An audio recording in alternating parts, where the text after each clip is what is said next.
Today I'm sitting with Mr. Milan Veit, founder of VEIT Electronics, because I've heard some amazing stories already about the life you've led and the company that you started, and I thought it would be great to get them on camera. So take us back as far as you'd like to go, maybe to the first time you realized that you had a talent and a passion for electronics.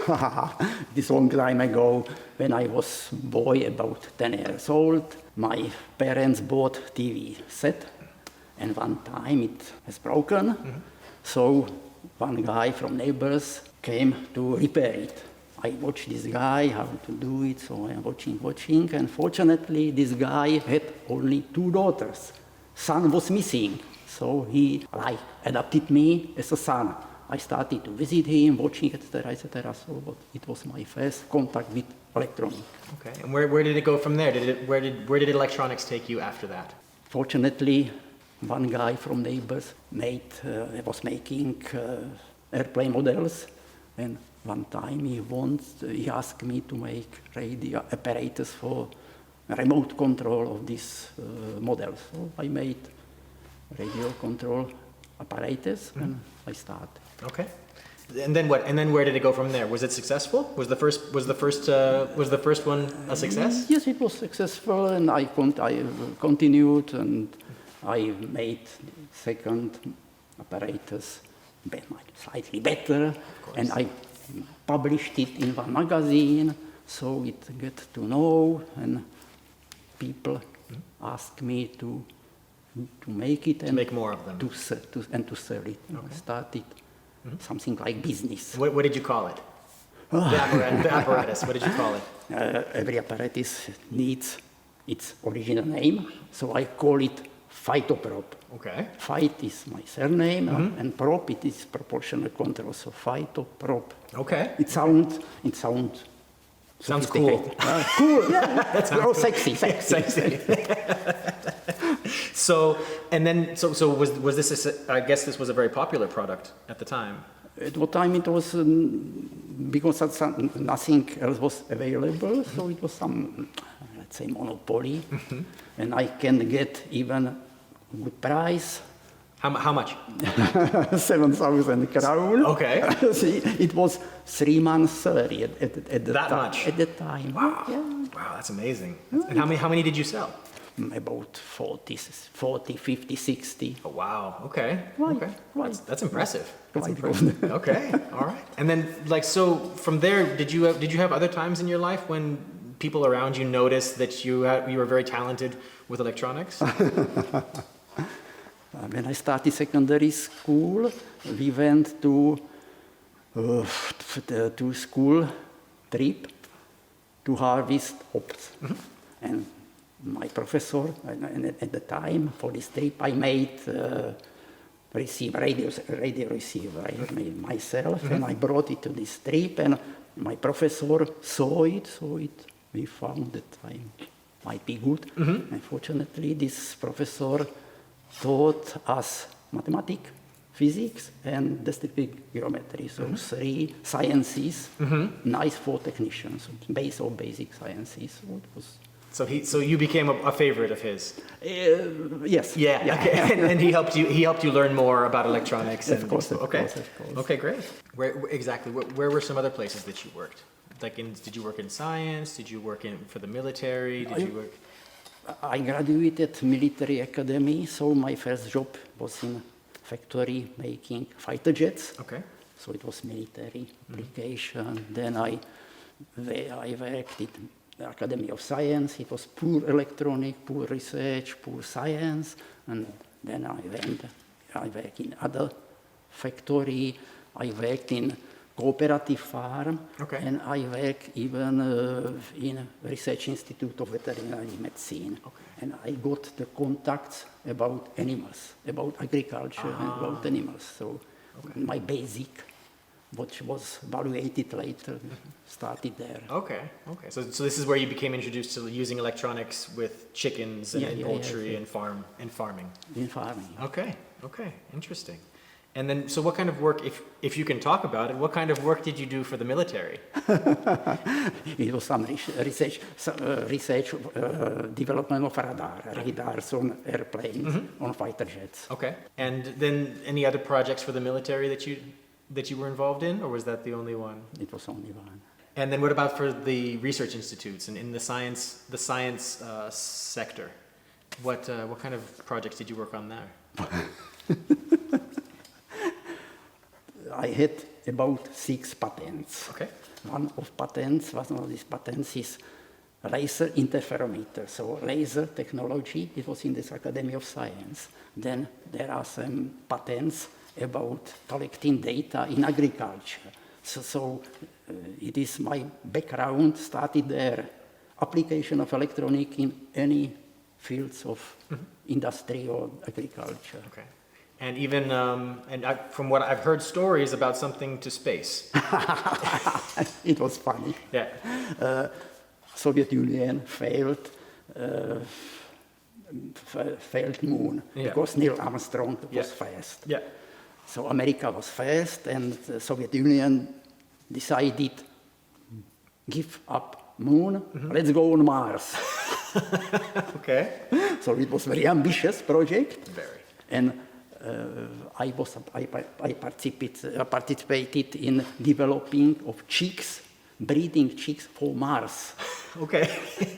The chick, the goal was to breed chick without feather. Okay. Flying to Mars, the chick, the hen will lay eggs. Astronauts, cosmonauts will eat eggs, and flying back, they will kill the hen and eat them. So it was a very ambitious project. Very ambitious. Okay. But it was for Soviet Union, and it failed as everything. Okay. But very nice story. Yeah, absolutely, absolutely. You mentioned something about your patents already. Yeah. So that's covered. That covers the work side of what you did now, of your background, and now we can start talking about trucks a little bit. Do you remember the first vehicle you manufactured, and Yes. what was it supposed to do? I remember it very, very clearly. It was in 1991. It was Dutch DAF truck. At the time, very expensive West product and very nice truck. And we started cutting, drilling on it. Oh no! So the client brought you this truck. The client purchased the truck and delivered to us. Okay. Whoa. So we started. Fortunately, it was successful because the first trip of these trucks with chicks was from Czech Republic to Italy. It means to climb through Alpen. Okay, the Alps. To Alps. Trip was about 10 or 15 hours long, and everything was okay, successful. So Good. So your first project was a success. thanks to God. Yeah. Thanks to God. Nervous, but a success. Thanks to God. Yeah. Then Okay. it started, so it was first truck, and so far we have produced hundreds of That was the beginning of many more. Yeah, right? yeah. Okay. I can imagine the Czech market quickly grew to be too small for your production. was saturated. Yeah, exactly. Yeah, Was saturated. yeah. So tell me about how the company started expanding. We started seeking in the neighboring countries. Customers from neighboring countries came to our company, saw it, ordered, and continue. So you started exporting to neighboring countries. And then from there was a big push beyond just that immediate region, beyond those neighboring countries. And when was that? What happened there? It was to German company Coop, well-known company Coop. They needed trucks, and there were 2 offers. Our offer and some competitors' offer. Fortunately for me, the competitor was offering parameters which was not possible to realize from technical point of view. So I know these technical details, and I recalculated again, and I proved to the customer, to this German customer, that our competitor is lying to him. So it was nice. So he ordered at us. That takes courage, right? To contact your client and say, no, listen. No. It was proving by calculation, numbers. Easy, And right? But thanks thanks to my courage. Yeah, exactly. Thanks to your courage. They throw me by doors. I am climbing by windows. Yeah, exactly. They throw you out the door and you come in through the window. To the window. Yeah. Never give it up. Never give up. Never give up. Never give up. So it was fast delivery to Germany to a well-known company. Okay. And then there was a big expo that I heard about that you went to. Right? Tell me about that. It was expo in Hanover in Germany, Eurotier. It is exactly 20 years ago when I mobilized all my courage and went there with small stand, but to be visible on this nice trade fair. So it was start to expand to the West Europe. To the rest of Europe. To the rest of Europe. Yeah. Okay. And then and I guess there was an advantage to that. So even if you're small in an expo or a trade fair like that, it's important to be visible. To be visible. Right. To be visible. Right. Out of sight, out of mind. Yep, absolutely, right. And then the story that I heard was that you didn't have immediate business from the first trade fair in Hanover. How long did that take? Well, there was one customer, a very serious customer. He went the first exhibition, next year exhibition, third year exhibition, only watching. And the third or fourth exhibition, he sat down and said, "Oh, Milan, hi. I see that you are here for the third or fourth time. It means that you will survive. We can negotiate." Okay. So the customer, you have to persuade the customer that you are serious and that you will survive, because he's buying a very expensive vehicle and he needs support. Smart man. Long time. Long time ago, right? Patience. That makes a lot of sense, actually. So that first big push to Hanover obviously was a success eventually. Yes. Right, eventually, right? But it was necessary to be there. And do you have any other similar, the story with the client with Cobb is an amazing one. Do you have another story about that, maybe from? Yeah, of course. Mecca of poultry business, of poultry technology is Netherlands. Okay. Our three competitors of the old chick trucks are located in Netherlands. Okay. There is one transporting company who needs some trucks. So I negotiated with this guy and I told him, "Hans, when I deliver the first truck to Netherlands, I can die." Because you can die happy. I can die peacefully and happy. Yeah. This guy was very clever, and he was calling me every year. And this telephone call started with, "Hi Milan, I will give you one more year of fly. I will not order yet."